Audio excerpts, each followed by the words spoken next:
Le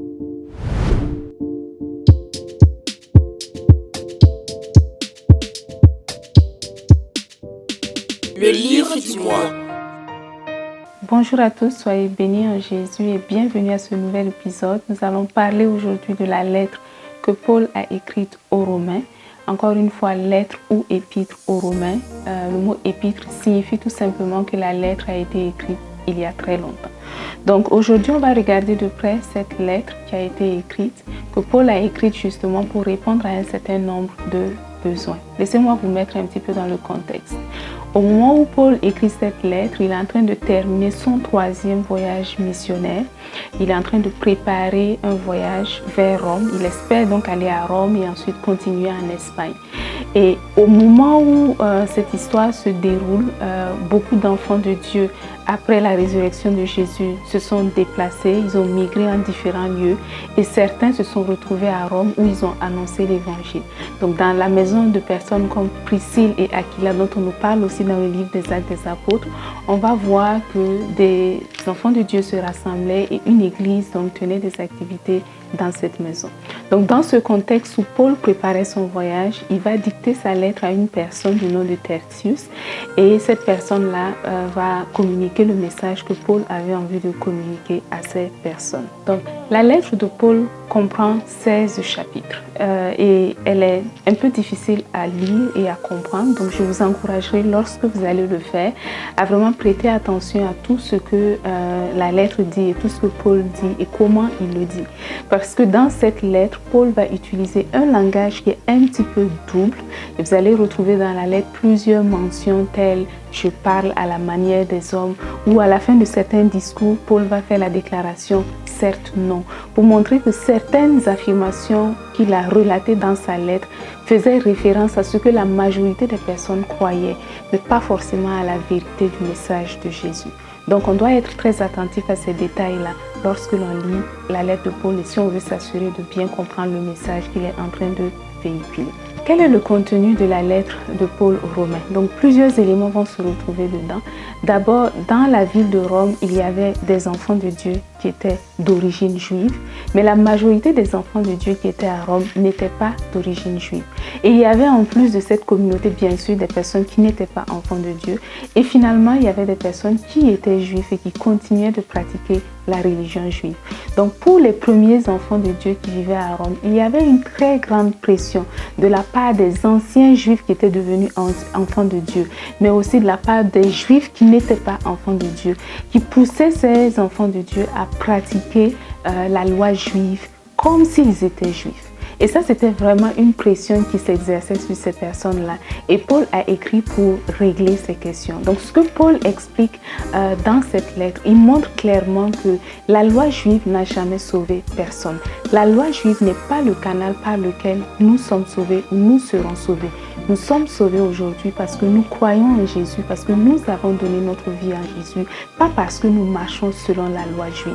Et donc, il va rendre très très clair que pour les enfants de Dieu, il n'est pas nécessaire de marcher selon la loi juive. Une autre chose que Paul va expliquer dans sa lettre, il va montrer clairement que même si les Juifs ont été les premiers à avoir entendu le message, parce que Jésus a d'abord parlé aux Juifs avant que le message ne soit communiqué aux nations tout entières.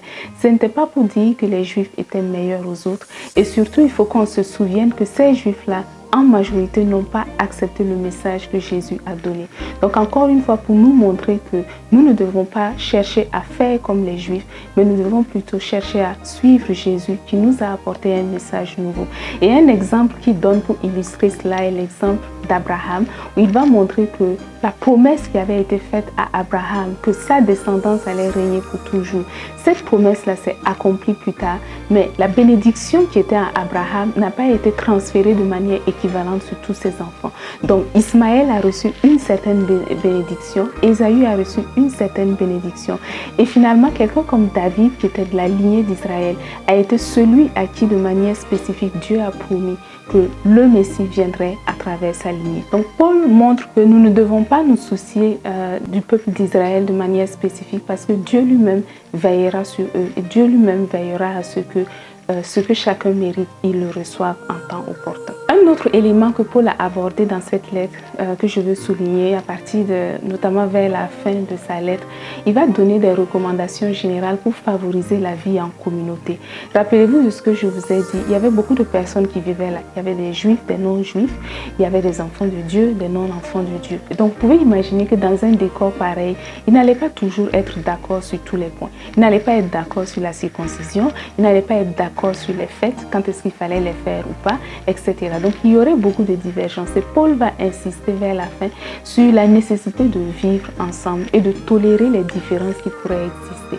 Donc de permettre à chacun de fonctionner selon la foi qui l'animait. Donc ça, ce sont des recommandations générales, des conseils généraux pour permettre en fait à la vie en communauté de se faire de manière harmonieuse sans qu'il y ait des tiraillements, sans qu'il y ait des disputes continue simplement à cause du fait que tous ceux qui étaient en présence dans cette ville de Rome ne partageaient pas la même vision.